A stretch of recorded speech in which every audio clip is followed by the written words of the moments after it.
Hello everyone, good morning. আজকে হচ্ছে first day without ভাতের চ্যালেঞ্জ। তো সকালবেলায় উঠে শুধু জলই খেয়েছিলাম।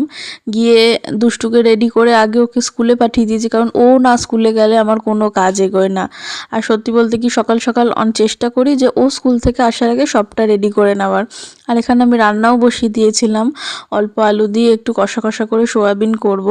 আর আরেকটা কথা বলে রাখি, এই দুটো 2 লিটারের বোতল আমি টার্গেট নিয়েছি সারাদিনে শেষ করার, 4 লিটার জল। এখানে অল্প সবজি, অল্প আলু দিয়ে মুড়ি খেয়েছিলাম সকালে টিফিনে, কারণ সকালে টিফিনটা খেতে অনেকটা বেলা হয়ে গেছিলো, প্রায় 11টা বাজে তখন। আর এদিকে এরা খেলা করছে, সেই ফাঁকে আমার দুপুরের রান্নার প্রস্তুতিও তৈরি হয়ে গেছিলো। দুপুরে করেছিলাম রুটি আর ছিল মাছ। এই মাছগুলো মা দিয়েছিল, এগুলো ঝাল করা হয়নি, ভাজাই করে নিয়েছি। আর এখানে সয়াবিন কষা দিয়ে রুটি দিয়ে দুপুরের লাঞ্চটা করে নিয়েছিলাম।